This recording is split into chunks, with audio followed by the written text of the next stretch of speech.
War around the Bay. The Susquehannocks were renowned warriors and would terrorize other tribes on the coasts of the Chesapeake and Susquehanna.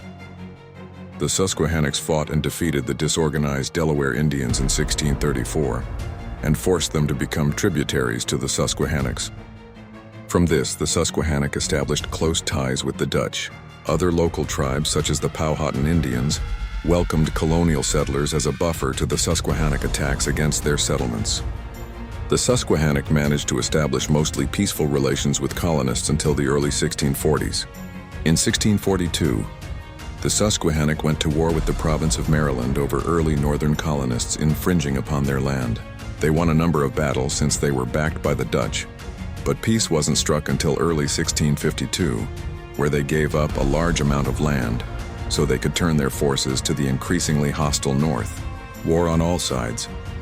It wasn't long after that the Susquehannocks and their distant family in the north were at odds.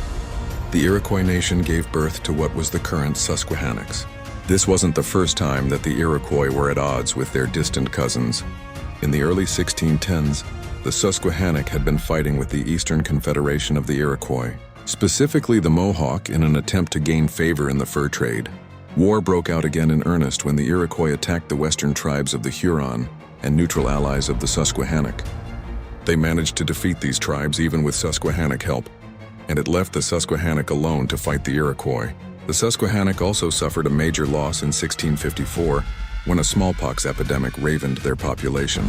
With war now in the north and with colonists in the south, along with smallpox epidemics, the Susquehannocks' power was quickly failing. Eradication. The horrible decline and eventual extinction starts after a second wave of smallpox decimates their population again in 1661, which their population was unable to handle. They became a small group and were driven from their land by the invading Iroquois. Seeking shelter, the Susquehannock appealed to the Maryland governor at the time, who granted them land in northeastern Maryland. They were met with heavy local resistance and hate. The governor promised peace but did nothing to enforce it. Eventually, an armed mob assaulted the remaining Susquehannock and their 300 warriors that were left. They were forced to flee once again. The remaining Susquehannock were forced to hide from settlers and had to make a choice: hide or continue to fight. In 1676, they were even lumped in with Bacon's Rebellion, which was an armed uprising in Virginia. This added fuel to continue targeting the Susquehannock. Execution.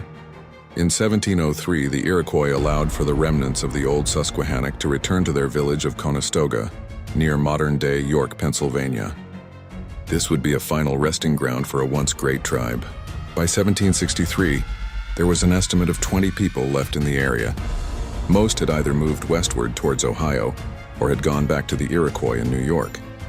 The remaining 20 received a gruesome end when a group of resentful white settlers, outraged by the acts of other Indians in the South during the Pontiac Uprising, came and killed the remaining 20 peaceful Susquehannocks.